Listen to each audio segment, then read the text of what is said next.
guys, hope you enjoyed this week's Party Chatter. I just wanted to let you know that I've replaced the video with photos for this week's interview because there were some problems with the video on Skype that put the video badly out of sync.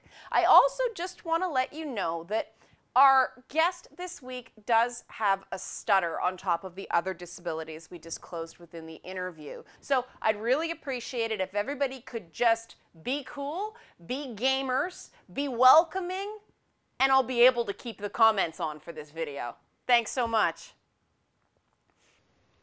It's another episode of Party Chatter, and this week I'm here with Robert Kingett. He's a motivational speaker, author, journalist, and gamer. He's written a book called Off the Grid, Living Blind Without the Internet. Just so you guys know, Robert does have cerebral palsy and blindness. Robert, welcome to Party Chatter. Thank you for having me. Okay, so Robert, you have a website, a WordPress site called blindjournalist.wordpress.com, and you sort of inhabit two worlds. Some people know you as a disability advocate. Some people know you as a gamer. Let's start with the gamer stuff first. Okay. What do you play? What do you love? Well, the kinds of things I play are huge, except for sports and racing games. I don't really play a lot of those. My favorite type of games are narrative-driven games. So games like Thomas Was Alone, Life is Strange, Witcher 3, Portal, Kingdom Hearts, and a few of the older games like Star Wars, Knights of the Old Republic, and Max Payne 1 and 2. 3. So you've been gaming for quite a while. Yes. Yeah.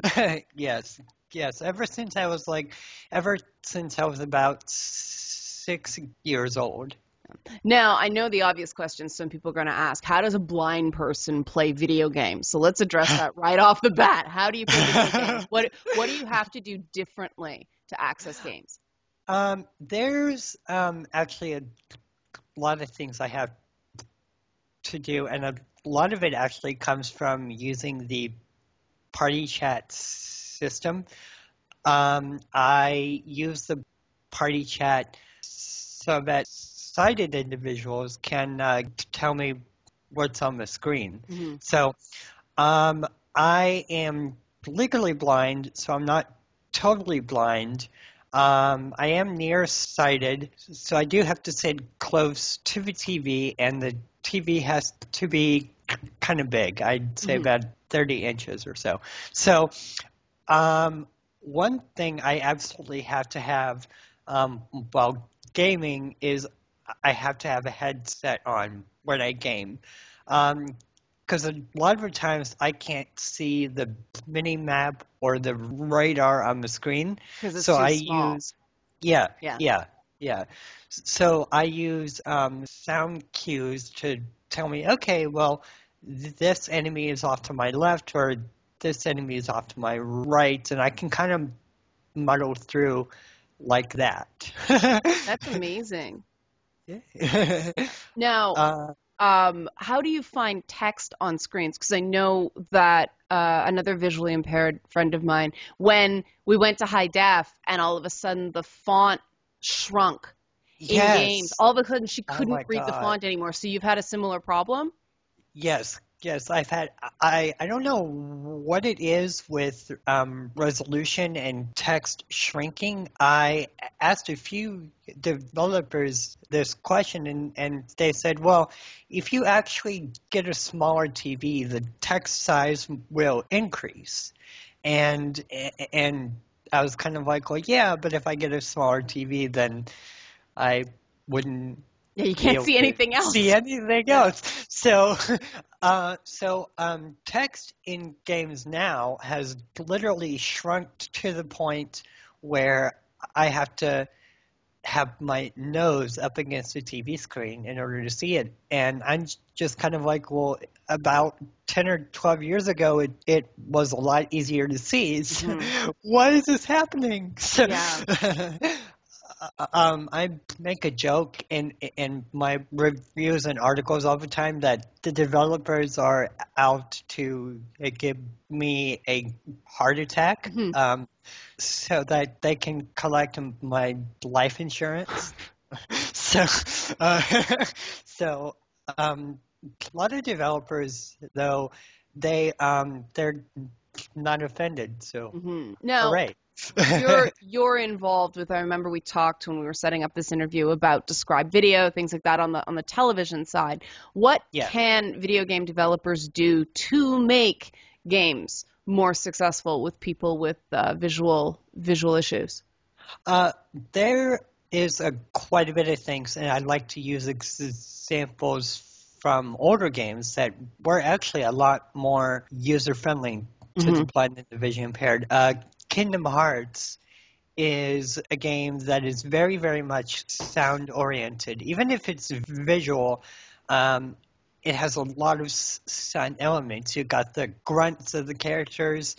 Um, a person who cannot see at all um, actually can fight in Kingdom Hearts because of all the sounds and everything. Each keyblade has a distinct sound That's to it, an interesting. attack sound. Yeah. So a totally blind character and a low vision character can can change keyblades and know the kind of keyblade they have by listening to the attacks. Hmm. They'll know what enemies are approaching because of the sounds they make. Hmm. One other thing too is I'd say to have your environments um, clear. I can't really say another term for it other than clear, easy to see style. Hmm. Because in the older games like Max Payne or Star Wars, Knights of the Old Hmm. Republic, everything was really easy to see. Um, you did not have the sun in your eyes all the time. Oh, so You light bloom is a didn't. problem for you. Yeah, yeah, Okay, that's interesting because I mean those lens flares and light bloom and things like that. I mean, I know it drove me crazy playing BioShock Infinite, but that was from an aesthetic point of view. I didn't realize it actually made it harder for certain people to see things on a screen. yes, yes. It is incredibly harder, and that's also why I have issues with BioShock Infinite because of light Yeah, bloom as well. yeah. So yeah, so like also nowadays, like I don't know if you've ever played the horror game Outlast. Yes. Yeah, yeah, Yes. That game yes. scared the snot out of me, Robert. Oh my gosh. Now it's got that night vision camera mode, which is sort of Um, the opposite problem. It's lower light. How is that for you?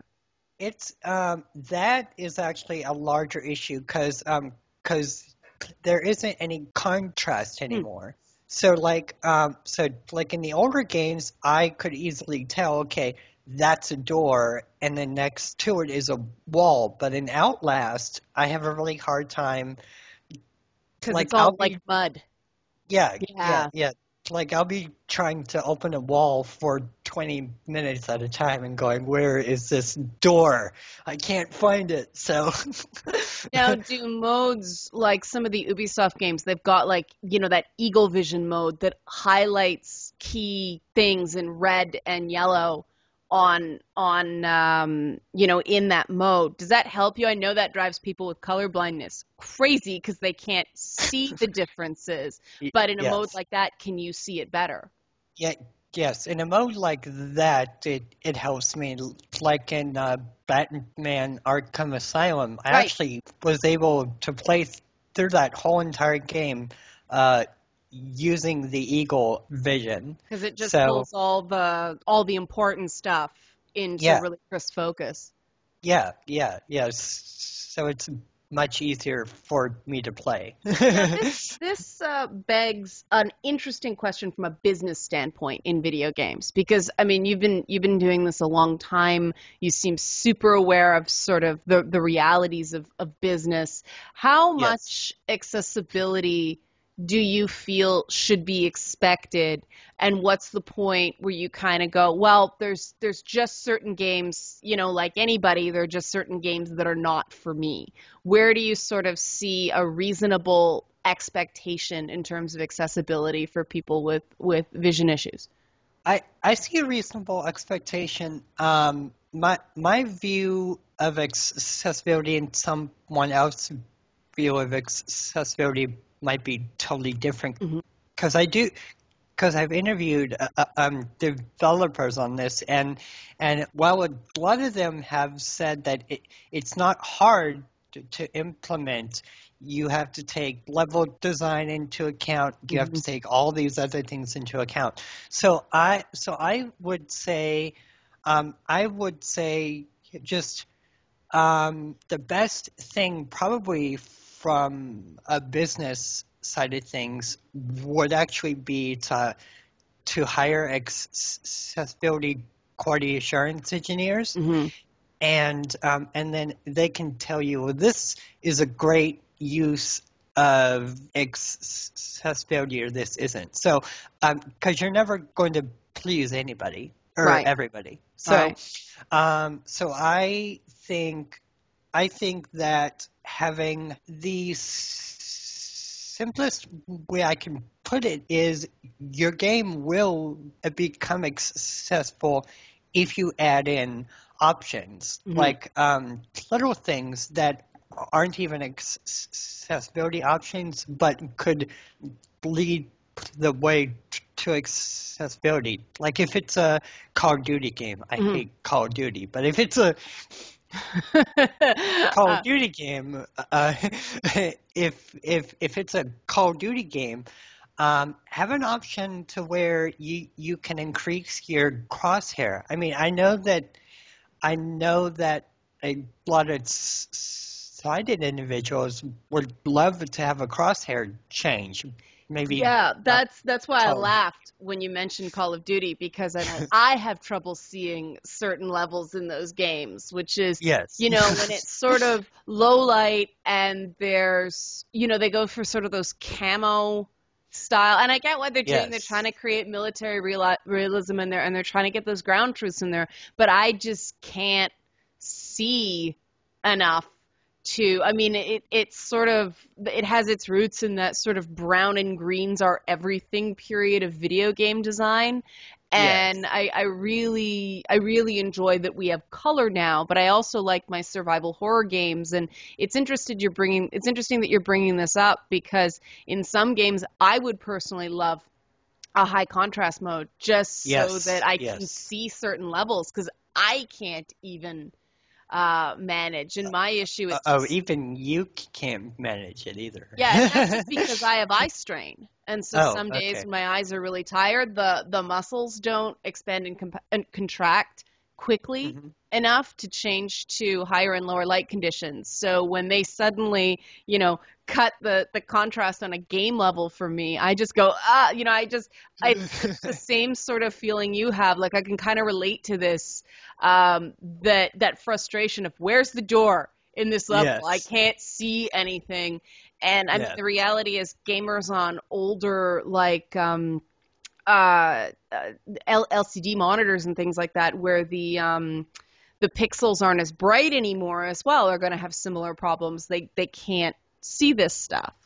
Yeah. But where do you sort of recognize? Because this is a huge general issue in Right. games about, it's games are a business and games are a consumer driven industry, but games are also art. And where do you sort of see the creator rights kicking in of, if they want to make a game that's inaccessible to me because, for instance, certain Kinect games I just can't play because my knee is shot. Um, I'm like, okay, fine. I don't have to play that game as long as there are other games for me. Where do you sort of see that a developer can make the game they want kick in? I I think arts and accessibility have nothing to do with each other, Okay. to be quite frank. Um, in my head, accessibility just means having options available to where you can change certain things if you want to, or if you can keep it how the developer intended and not having any of these extra options turned on. Um, I am, um, however, aware that everybody has the creative freedom to make whatever kind of game they want. It's just accessibility and art are not the same thing. One is ideology, kind of, Mm-hmm. and and the other is having options and choices and things that you can toggle on or off. So if I were to summarize sort of your advocacy for accessibility in video games position, it's not so much changing the base game or designing a base game to appeal to all these different sort of the spectrum of accessibility challenges, but to provide menu options so Yeah, that they can be turned on or off. yeah, yeah. So yeah, okay. That seems, one would think that seems reasonable. Has No, no, any no. Because I've actually gotten many accusations of me trying to impose censorship on Yeah. to the industry, and I just have to laugh out loud every time I hear that on That's the that's internet. a complete misuse of the term censorship though, isn't it? I mean, Yes. yeah, like because you're not saying people can't make the game they want. It's as like, to me this is comparative to people with color blindness saying like, look, when you design your puzzles, make them have patterns as well as colors because we can't see the colors. Yeah, yeah, Yeah. yeah, exactly. I don't quite see how that's censorship, but maybe I'm just in the few minority who actually has a little common sense in the world. Well, this is the thing. This is part of the reason I started, the dialogue options series with industry pros, and then the party chatter series that we're on right now with gamers, because I think that everyone is, well, not everyone, but there are too many people who are too keyed up, and so the minute you start going, well, maybe you haven't considered this, or here's my story, and I just want to sort of add this to the pot, they Yeah. start flinging all these sort of culture war buzzwords at you. And Yes. I realized very quickly, I'll only be having a conversation with somebody for 15 or 20 minutes, and I realize we've already lost the plot. And I I don't think these people mean poorly. I don't think they're attempting to derail the conversation. That's what they want to talk about. But I mean, I know from my perspective, I am someone who loves change. I am someone who loves learning about other people's stories. I think one of the amazing things that games can do is show us the world through, another person's eyes. Oh, yes, yes. And so it puzzles me, and maybe you have some insight into this, why there is that sort of reactive tendency in gaming right now. Do you sort of have a theory on that? I I have a theory. Okay. uh, it is a theory. So I think um I think what happened with um, Anita Sarkeesian, Anita. I think when a lot of people saw Anita criticizing video games, they saw her as like telling the industry how to do things, not suggesting how to do things. Hmm. Even though I don't agree with, let's say, with 20% of the things that she says, Hmm. um, I I don't think she's trying to make games into a certain way. Hmm. And this kind of goes back to that fear, like, oh my God, the games I love, the kinds of games I love, like Call of Duty, or or Battlefield, Hmm. or Madden NFL, or Mario. Um, I don't think that I think that there's a fear going around that those kinds of games will not be made anymore, Hmm. because someone criticized them, or someone said that you have to do things a certain way. And so that creates more and more fear. Right.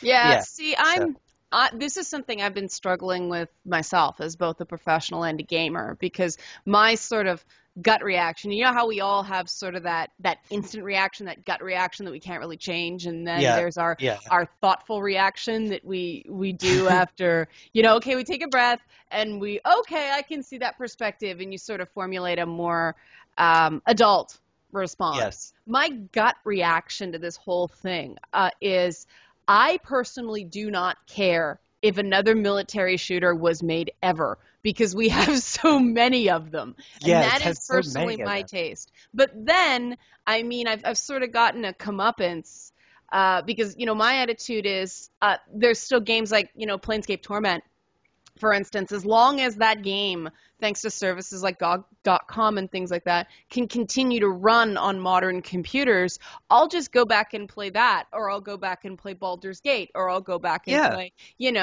these yeah. old games that I love. I don't need another one made. I have that game. I feel the same way about movie remakes. Now, at the same time, there are certain franchises. I mean, Far Cry is the one I'm like, what? Why all the hate right now? Because I will play anything the Far Cry series puts out. If there is one thing different in that game, it's like, we totally new experience because I just love those games, right? And, hey, it's a Far Cry game, so I can still shoot dudes in the face, and now I can pet animals. I'm Yeah. happy. And Oh my God, are you serious? oh You can yeah, pet yeah. animals? Yeah, Oh my big God. like big predator animals. Like the saber-toothed cat goes from Oh I'm my going to eat your God. face to I am your friend. I love you. That is And it's the so best. cute. It's the best. But it's like, other people are saying, well, it's not enough new to justify a new game. And I'm sitting here going, what are you talking about? I love it. And so, I mean, I guess on the one hand, it's like the markets will decide if people keep buying the games, and that's why we keep getting Call of Duty games, is Yes. people will keep buying them. But on the other hand, I think that for too long, and this kind of goes back to what you were saying, this fear that people are going to take our games away. For too long, there were a very narrow sort of, the Doom clone era. Everything was a first person shooter. Right. And what do you think? Does I this have, remember that era. that's what we called first person shooters before first person shooters, guys. They were Doom clones.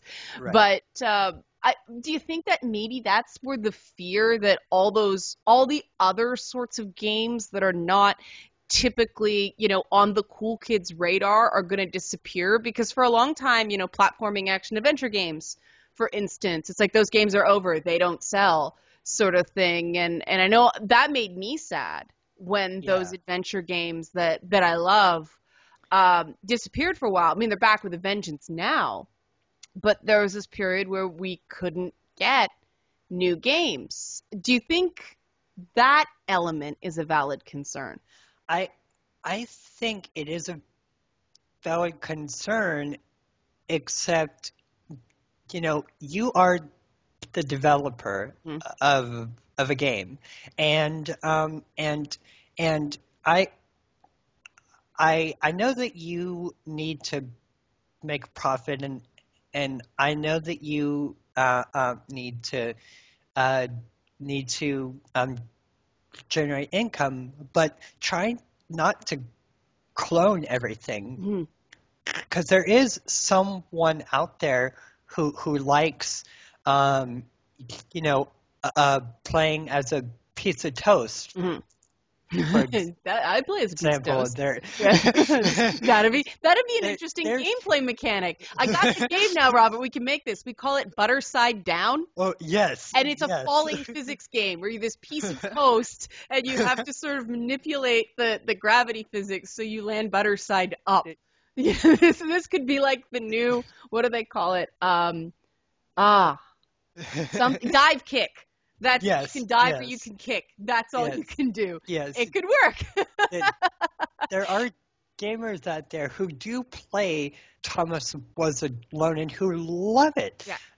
You know, not everybody is going to like it, no, but you do have your small group of people who are like, well, this is interesting.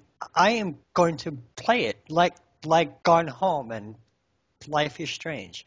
See, I like I those games and I like the big AAA experiences as well. I don't think it's an either or, and it sounds based on the list of games you gave. You're the same way. yeah, yeah, like I'm hugely into a narrative and characters and story. I love those kind of games. Mhm. So like Life is Strange. I loved it because I could easily see that as like an epic movie that taught me so many things about like, wow, I need to like listen because this is really teaching me about love and friendship and holy cow. So Mm. I I think that there's a misconception that if you're a gamer, you only like mechanics, and that's not true at all. Yeah, that certainly doesn't seem true of game critics now. This is another thing that I'm finding myself going, what? Is this what we're supposed to be doing?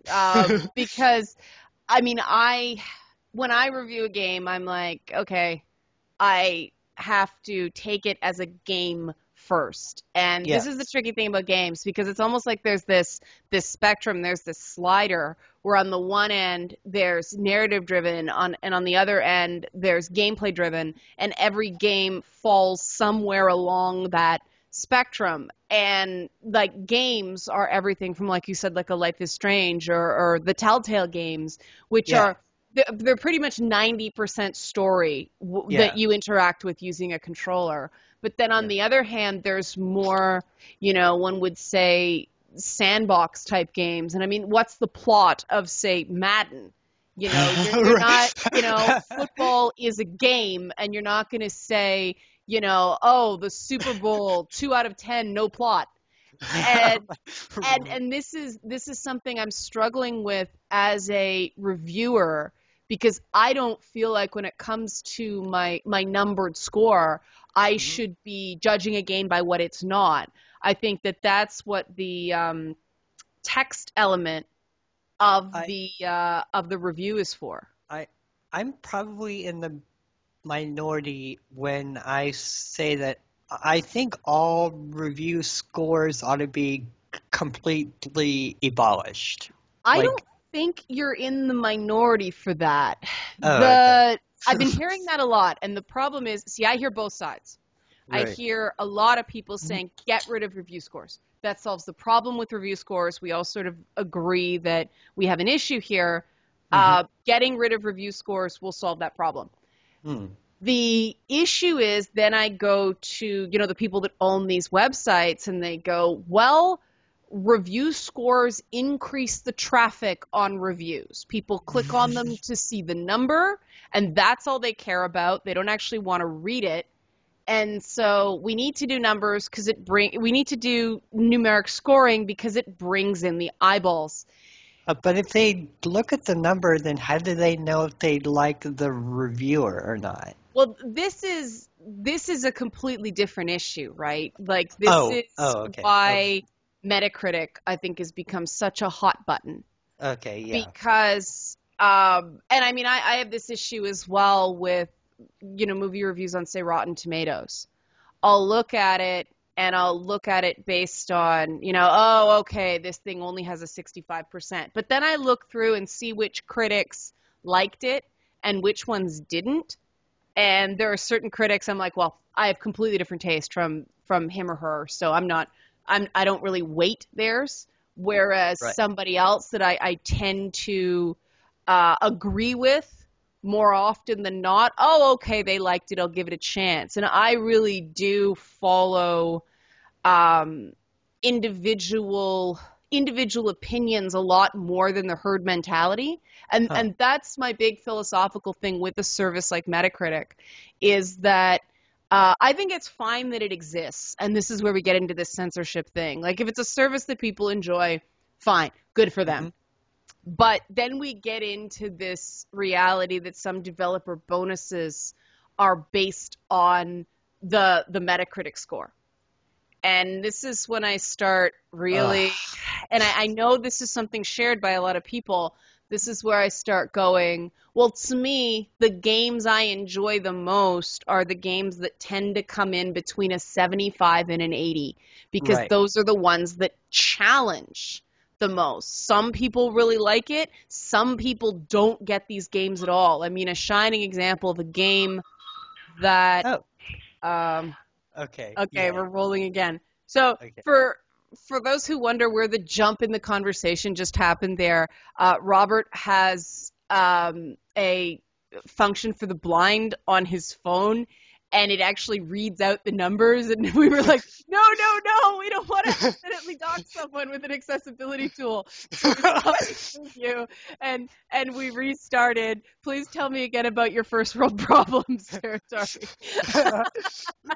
See, I Oh. love these moments. I think did you watch that show that Michael J. Fox did a while back? I'm blanking on the name of it, where he actually got in to some of the like honest things about he wasn't afraid to laugh at his own disability, and he wasn't afraid to use disabled people in comedic situations. And I thought it was just brilliant because it was one of the most frank and honest things I'd ever seen, and I'm not sure people were ready for it. Did you see I this show at all? No, no, but that is the kind of humor I thrive for. I have a very, very warped sense of humor. Hmm.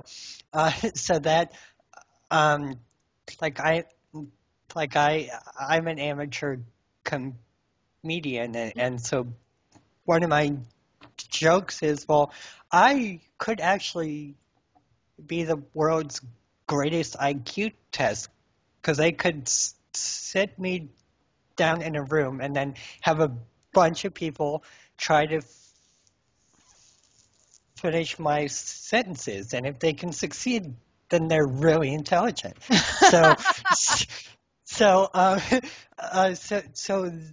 that kind of humor I absolutely love, um, and like, and it really comes off in my reviews also, like in my Call of Duty review, I wrote about having or creating this epic plot that had nothing to do with the original plot because it was confusing as all hell to me. But so Yeah. I made up this huge elaborate plot, and there were a few people who were like, are you sure you played through the game? Because this isn't the plot. And then other people are like, oh, you have a really great sense of humor. This is amazing. I've So, gotten into similar things when humor is divisive, and it's just I struggle with that right. because and this is one of the things I wanted to ask you about. I don't want to knowingly upset people. And there are certain things, I mean, I got into some issues where, because it's gaming and because of some of the stuff I do, a lot of people with autism watch my content. And some of them were responding quite badly to certain jokes. And I kind of had to understand that, yeah, there are some jokes that don't work so well with some people with autism because of the literal interpretation. And then I get sort of into this thing where I can appreciate that. And there are certain times that I think there is absolutely a time and a place to make sure you tailor your message to offend as few people as possible. But other times you just sort of have to let rip and be yourself. Yeah. But then the hate is going to come, and it can be quite nasty at some points. I mean, and over the silliest things, like it's one thing where I say something and I know it's going to be contentious. Then when people start knee-jerking all over the place, I'm like, yeah, okay, I expected this. But the things that really throw me for a loop are the things I say totally innocently, based on my experience and my understanding. And then I'm basically labeled the worst person in the world by people who don't even ask me what I meant by that. It's just, you're clearly bad because you made a joke about your dog using a scratching post. That makes that makes you transphobic. I'm like, what? Okay. Like, to me, in my mind, I don't equate someone's gender identity with a joke about my dog. Because I don't either, and that's but kind some of people like do. Oh, okay. Right. And so I sit here going, okay, there's an element where I have to accept that I am, and some people get offended by this, but hear me out. I am a minority in hardcore gaming. We all know the statistics. People like to say that gamers are, whatever it's up to now, muckety-muck percent female. But in terms of the games I play, the types of games I play, it's more like 25 to 30% of the audience is female. And so I recognize that makes me something of a minority. I still think, though, the game doesn't have to be for me, but it shouldn't use me as a punching bag, metaphorically. Right. And that metaphorically. To me, like not literally. I'm not talking about that stuff because I don't really believe that anything in a video game is literal. Like, I'm one of these people where you could use someone as a punching bag in certain games, and it could work. It's all about the particular type of game. But, I don't want to feel like a developer is pandering to a particular demographic by throwing another entire group of people under the bus. And, but I have to tell the difference between my, where I think I actually have a valid point, including in terms of inclusivity, and then recognize some things are just my own sensitivities, and I can't expect people to change based on that. I mean, a shining example for me is in Dragon Age Inquisition. The Iron Bull is constantly going about, redheads. Redheads, they're so sexy. Redheads, I hate that. I hate that fetishization. And the big thing for me was that there was not a single redheaded main character other than Liliana in that game. And so they were talking about us, but not showing us, if that made, like, he kept talking about these redheaded elf kitchen workers. You never saw that redheaded elf kitchen worker. And so I felt like, wow, that, to me, I'm like, you know what, that just kicked me out of the game. I felt like the Iron Bull was perving on me. But do I expect BioWare to go and change that, the way somebody did with Pillars of Eternity with that limerick on the tombstone? I don't think they should. I would never think of somebody demanding that somebody change a game just for me. No. I don't think that's the same as saying what I did, that I had this reaction. I'm not asking them to change a game, but then I get into this thing where I wrote an article for my cosplay column about, please make a plus-size female character for BioWare games, because wouldn't it be great if, that element of physicality was an asset for the change? Because all of the BioWare female characters are these skinny little things. And that means that, there's a particular body type or a particular range of body types that are being represented. And people went crazy saying I was demanding that BioWare change their games because of my politics. That Jesus wasn't my Christ. intent at all. I get really excited when like there's this game called Quest for Infamy. Mhm. You might get a kick out of this game. It's an indie game, and it's sort of a spoof on Quest for Glory, Oh, the old awesome. adventure Yay. game, but it's infamy. So the main character's a jerk. So Yay. instead of Awesome. trying to find glory, you find infamy. But for no reason except they wanted to do it, the blacksmith, the guy sitting outside the blacksmith, is in a wheelchair Mhm. because he doesn't do anything but sit. And they just went, why not? And That's hilarious. see, I love those Oh little my God, moments. I love those kind of humorous things. Yeah, Oh my and I God. mean, there's a Yeah. guy in Far Cry Primal who has one arm. There's a guy Right. with one eye. And what I like about these character depictions is that, that quote unquote disability doesn't become everything they're about. No. And No. this seems simple to me, but then I get reminded when I talk to developers that it's actually not simple at all. They have to justify those decisions in AAA games because it's all got to go through Mm. the publisher, and more and more and more I'm Oh seeing, yeah. Oh that yeah. the Yeah. publisher is really the entity that we need to start targeting, not the developers. Yelling at the developer doesn't really do a lot of good in a lot of situations, and I don't think yelling at anybody does No, any I don't good. And think so either. this is something I wanted to ask you about because you do advocacy. Uh-huh. Where have you found the most success? What approach have you found has been the most successful in actually enacting the change you want to see? And actually, if I'm gonna go into murky territory here, so let's use Kotaku in action as a prime example of how not I didn't see this going in this direction at all. I'm very to, intrigued. Okay, go for it. Hi, to do KIA. advocacy. Okay, here we go. Okay, so so oh my gosh. So Kaya is a prime example of how not to do advocacy, and here's why. Because you have these swarms and swarms of people just yelling the same thing. And I think if more than 10 people are just yelling at you, either through text or horribly misspelled emails, just what have you, then it becomes noise.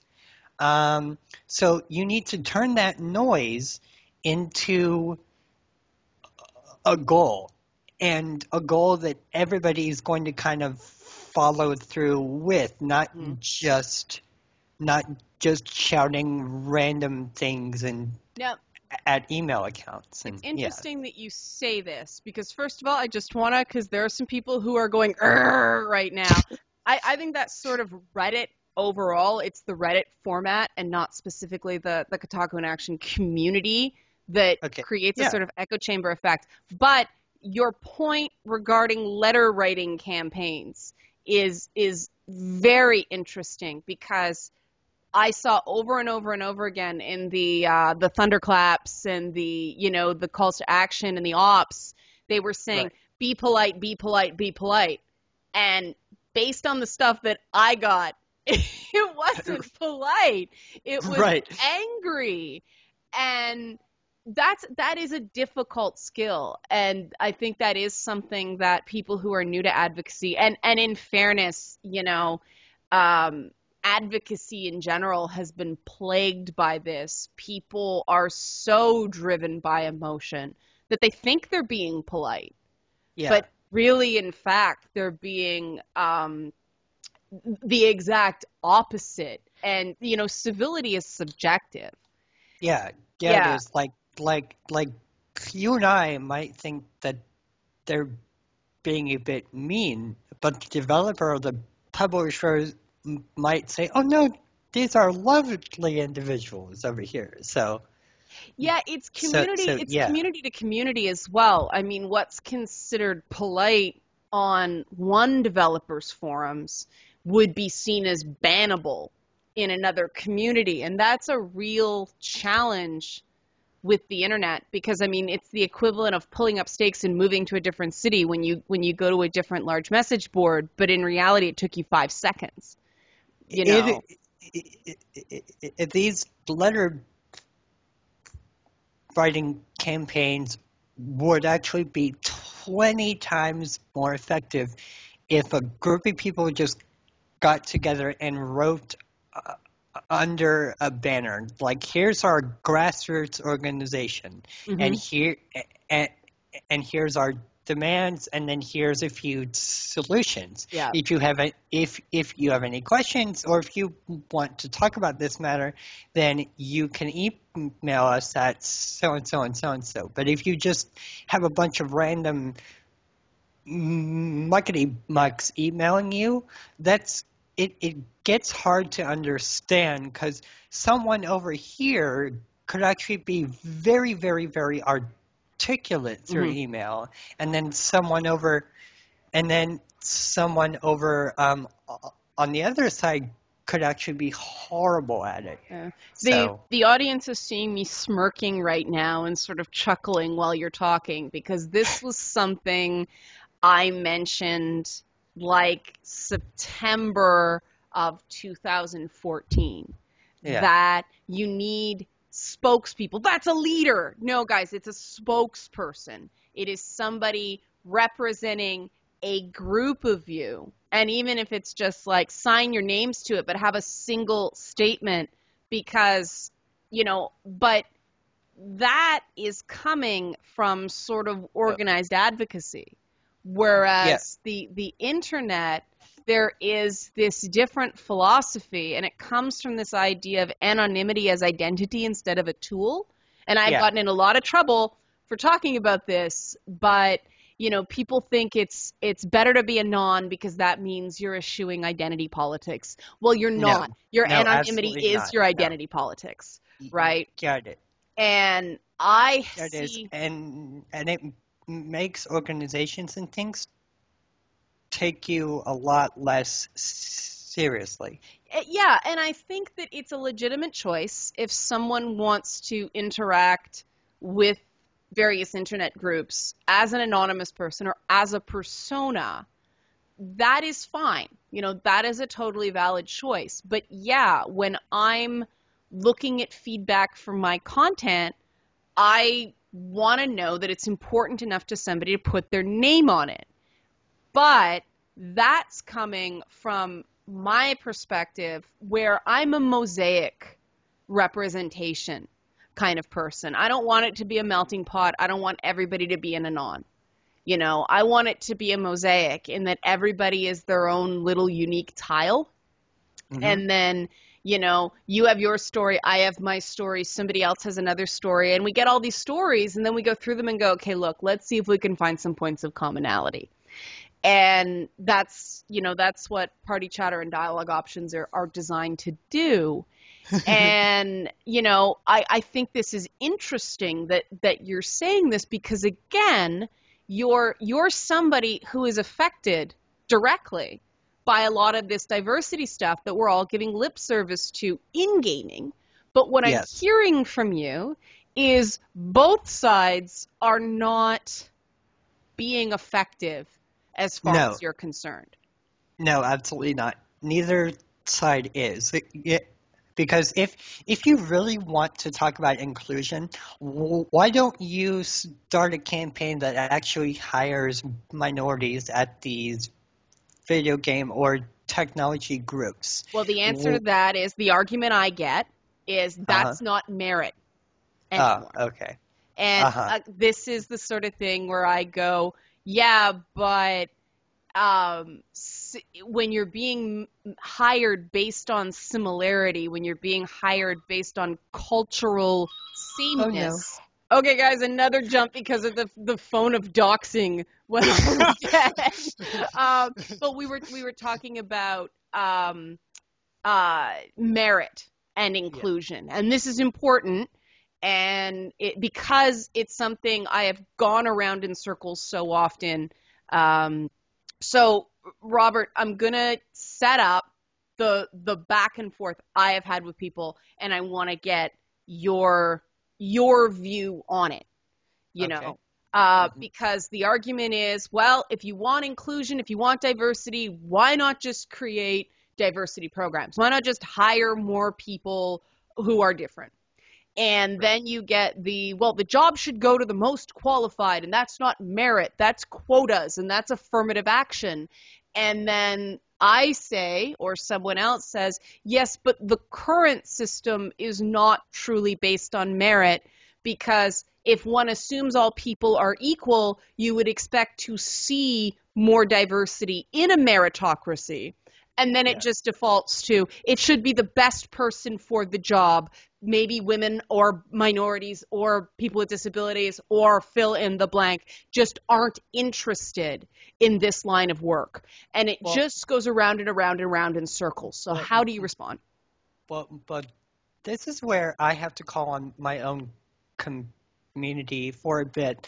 There are a lot of visually impaired who are very content to just sit at home and, quite frankly, whine about the oppression. So my reply to them is, you have to do your part too. Um, y- you have to do whatever it takes to do your part. Mhm. Show everyone else that you're trying. To the people who just absolutely refuse to hire uh, minorities, you know, if you don't hire a minority, even if they have the qualifications, then it's your choice to either forego a lawsuit, Mhm. or to actually take them seriously. So I know that it's not the reply that you were probably looking for, but Oh, I wasn't there it looking for a is. specific reply. This is interesting Oh, because it's similar to my own experiences with women in gaming. And this is yes, why I find these party chatter interviews so interesting. Is this is one of these points of commonality I was saying I'm sort of looking for. Because when I look at the women in gaming issue, I'm of two minds of it the exact same way you are. hmm, Whereas I'm like, I've been doing this for 10 years and I'm only really getting something of a profile within the last one. hmm, And that, um, that's doing things through hard work, sort of yes, earning your yes, street cred and proving yourself and showing you know what you're talking about. Now, other people come along and, you said people like to sit at home and whine. There's this yes. whole victim complex. Um, Among, sort of women in fill in the blank kind of organizations that everyone is sort of being painted with. And no matter how often you say, like, look, this doesn't represent the whole, this isn't the way actually the majority of people in the real world approach these situations, I get told I'm wrong. And it's my experience. And so I Hmm. can relate to what you're saying because I'm of the mind of, well, if a company doesn't want to hire me because they have this bizarre fear that a woman's going to come in and completely change their corporate culture, I'm not sure I Oh, want to work there in the exactly. first place. Yeah, At the same time, I need a job. So, yeah, it's yeah, tough. yeah. It's not So, easy. And, I'd much rather in these conversations people not give a simple answer and give a more sort of honest answer based on experience. Because what you're yeah, saying is yeah. a huge Because I thing. I absolutely love it when people say, well, based on my experiences, I'm like, okay, yes, that's great. You've actually tried, even though you did not succeed. You've tried, and Right. to me, that's huge. Yeah. Now, So, since you're a motivational speaker, I want to end sort of on an up because we've been dealing with some pretty heavy stuff. We've been laughing about it, but I mean, I right. think because we're both sort of people who are wired that way. But Yes. how? Because if you spend any sort of time on the internet, and if you spend, especially if you spend any sort of time on the internet unwilling to be ashamed of the things that make you you, you have to deal with haters and mean people Yes. and Yes, you people do. who do every so often one of those nasty barbs gets to you. And Yes. we've all been there. What I want to Rough know retort. for yeah, Uh, sorry. okay. We're going to talk about that off camera because that okay. But you have had some real nastiness flung your way. I know from experience that um, for me, it's just the sheer fact that somebody just decided to be cruel that really gets to me. They had a choice to deal with it another way, and they chose to go that way and got rewarded for it to an extent by people cheering them on. Right. That's what sort of gets me down. It's not that they did it, it's that they were rewarded for it by, a fairly large portion of people I considered like me. We're all gamers, and I sort of thought there was more commonality of values than there was. How do you sort of pick yourself up, dust yourself off, not forget it or ignore it, but just sort of process it and move on? I've I've I to dive into my past a bit, I am a abused survivor, so I have survived Jeez. uh, child abuse, and that's why I game is because at the end of the day,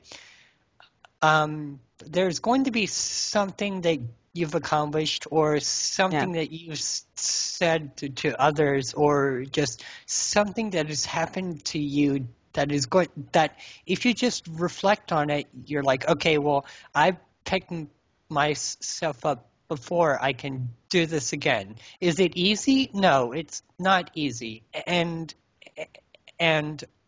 um and you will have that moment of why is everybody attacking me kind of thing. I know that these are just words, but I firmly believe that you just have to look at the idiots and think, well, they are just picking on me because they don't have as awesome hair as I do. So so that's um I mean, I get asked all the time, um, don't you have days where your child abuse haunts you and brings you down? And to that I say, well, yeah, but everybody has their off days, and that's an off day for me. But I've learned that there are people who love you and who care about you, so you just need to surround yourself with those kind of people. Yeah. Yeah, I mean that's something about, this whole abuse thing that Yeah, I think is very poignant that you just said is that this idea that you're broken forever. I don't think yeah. that's fair when dealing No, I with mean, yeah. you you are broken, but you're not like shattered into a million pieces Yeah, or anything like that. it's a Yeah, part of you. It's a part of your history. You can't change it, but yeah, it doesn't mean you're it doesn't mean you're unstable. It doesn't mean that you're more sensitive than anybody else. It's a different outlook on life based on your own unique experiences. And like you said, everybody has those. I mean, if you attempt to do anything with your life, there's going to be people who have taken advantage of you yeah. in some way or another. And I find it's so interesting that it sounds like what you're saying is that in terms of success and in terms of overcoming adversity, the only way to do it is to do it because if you try and fail and try again, you have that history of coming back from setbacks. Yes, so you know more than half the population on the planet. Like if you try and fail, if you try and if you get taken advantage of, you automatically know more than half the population. And that's gaming in a nutshell, though, isn't it? You try a level, you get Yeah, your ass handed to it, you die. yeah, You try yeah, again. You don't die, you fail the level.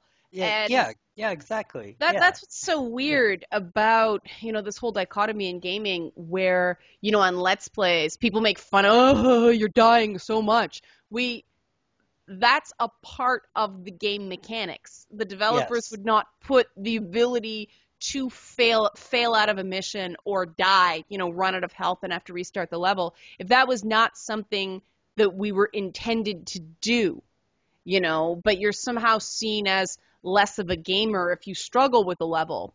And I'm like, no, I part of that sticking with it until you beat that son of a bitch is part of it for me. It's part of being a gamer. So I that wonder why. Sorry, go ahead. Yeah. me is a ga- that to me is a gamer. I mean, I'd call you a gamer if you died on a level 20 times, and if you're still trying to figure it out. Yeah, I mean that's Dark Souls in a nutshell. Yeah. Like, oh my god. Oh, Right. I really got to be in the mood for those games. And part of that is they're so damn dark, I have trouble seeing things coming flinging at me. Ah, But I mean, I still, despite myself, there are some times that I just want to play a really hard game. Not all the time. Like, I find I want to play hard games when life is easier, and I like sort of games that allow me to win more when life is hard. That's sort of my cycle. It always opposes what's going on in real life, and I think that's sort of the definition of escapist entertainment. What what games do you find help you when times are tough? I find um, hmm, I find adventure games help me a lot, like Kingdom Hearts. You know how everybody has their comfort food or their Yeah. comfort, like, yeah. So my comfort video game is Kingdom Hearts, and so because it really helped me through through my teenage ye- years, and so those are the kind of games that help me, is games where I can connect to characters. I could learn Max Caulfield is through Life is Strange. I can learn about all these people who I've never met, who are not going to judge me Mm-hmm. because they can't see me or hear me. Mm-hmm. So yeah. So so that's um, so I so games where I am completely taken out of reality are the games that I love most of all. So yeah. Great. All right, guys, we've been talking to Robert Kingett, motivational speaker, author, journalist, and gamer. We didn't get to talk much about the journalism angle. We kind of did, but we kind of didn't. But if you want to read more from Robert, he's on the web, blindjournalist.wordpress.com. He is on Twitter. You see his handle at the underneath his name. And you can get his ebook, Off the Grid, Living Blind Without the Internet. The Kindle edition is on Amazon. Robert, where do people get the audiobook? You can get the audiobook on Audible or on iTunes. iTunes. All right, Audible and iTunes, guys. Robert, thank you so much for your time today. Thank you for having me.